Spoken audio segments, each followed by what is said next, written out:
Okay, so for those of you that are new to this channel, I make videos that aim to motivate, inspire and prepare you to tackle your goals. Whether that be in academia, fitness or literally anything else, that is what I'm trying to do. So I hope you enjoy this video and check out some of my other videos on my channel.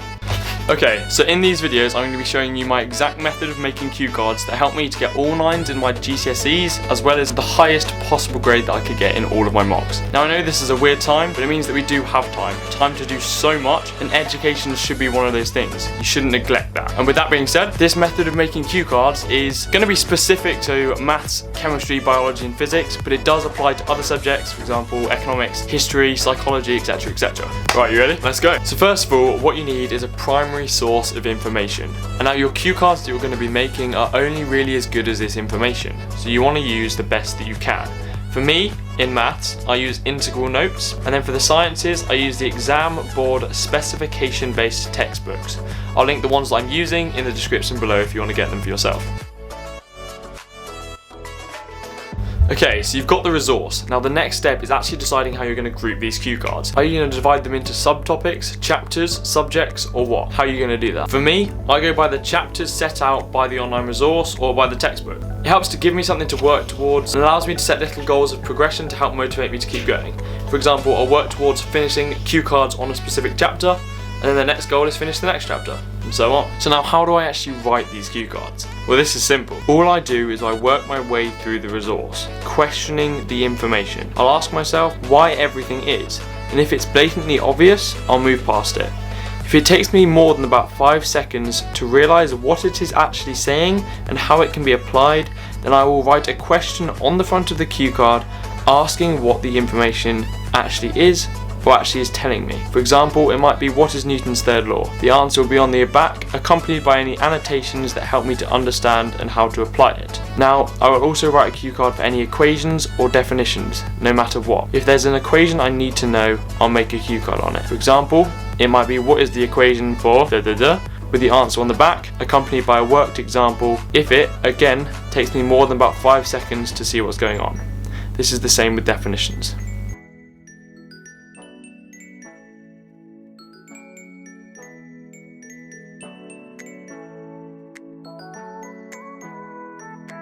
Basically, I'll make a cue card on anything that we need to know word for word, or that we need to know to be able to reach an answer.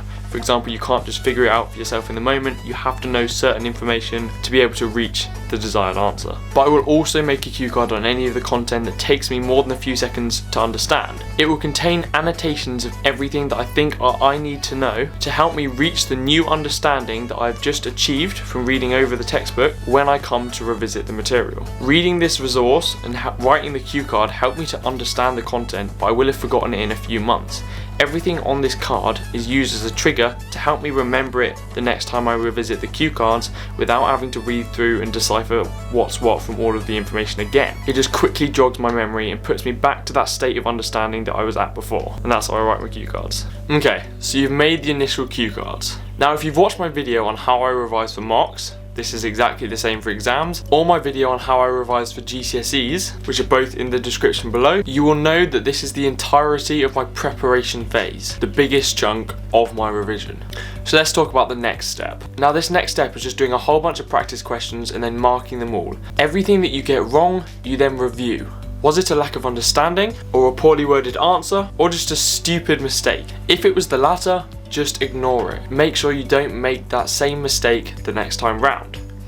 But if it was either of the first two, then quickly make a cue card with either the question on the front and the whole exact answer on the back, or just a summary of what you did wrong and the correct answer. This helps you to, when you're revisiting the content, realise what mistakes you made in the past and learn to not make those same mistakes in the actual exams. If you've made the mistake before, you're likely to make it again, so you need to make sure that you're learning not to make those mistakes. That is what these correctional cue cards are actually for. And then once you've made these little cue cards, whack them into the corresponding divisions of the cue cards themselves. Okay. Now I'm not going to go in depth in everything else that I do to revise after making these cue cards. If you want to go really in depth, go check the videos in the description. How I revise for mocks is probably the best, and then how I revise for GCSEs is more specific to GCSEs themselves and other subjects as well. But essentially all you're doing is you're reading through these cue cards, getting the content, learning all the key ideas, and then applying that in practice questions. Then you're reviewing the mark scheme, looking at what went wrong, correcting it, and making cue cards, or essentially feedback that you can review at a later date. And then you just repeat this process over and over again until you hit your actual exams. And then with that, you're done. Now, I hope this video has helped you and you come away more motivated and equipped to tackle the revision and succeed in your exams. If you are, don't forget to subscribe, like, turn on the notification bell, and subscribe to my socials there and there. And I'll see you in the next one. Actually, this video isn't quite over yet. I just wanted to make a quick general announcement, general statement. If you hadn't heard already, there's this fundraiser going around. It's called Run for Heroes. Basically, if you get nominated, you run 5 kilometers, you donate £5, and then you nominate 5 more people to do exactly the same. I just thought I'd include this in the video and put out an open nomination. So if you feel like this is something you want to do and help get this out there, raise loads of money for the NHS, and support everyone through this difficult time of, I'm not going to say the word, then I'm nominating you. Whack it on your story on Instagram, go and do it, and nominate 5 more people. Cool? I'm actually going to go to bed now because I'm knackered, but I'm going to leave you with tomorrow and the morning workout. Enjoy.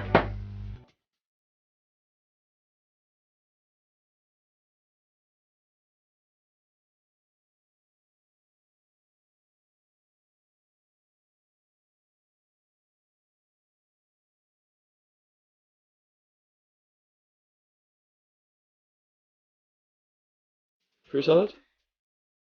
Yes, please. There you go, Jackie. Thank You're welcome.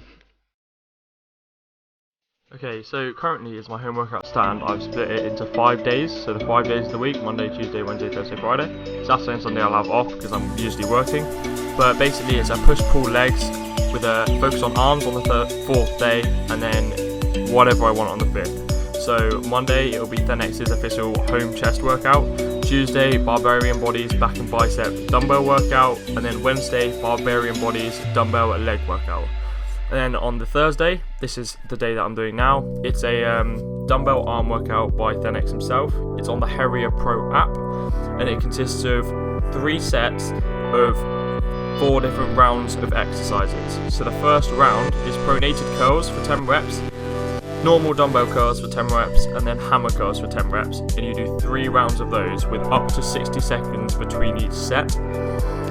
The next one is overhead extension single arm dumbbell extensions, and you do 10 reps of those with laying single arm crossover tricep extensions with the dumbbell, 10 reps of those, and then single arm supinated tricep kickbacks, 10 reps of those. And that's the second round, and you'll do another 3 sets of that. And then the third round is primarily focusing on shoulders. You do 10 military press standing reps, and you rest for 60 seconds between each of those.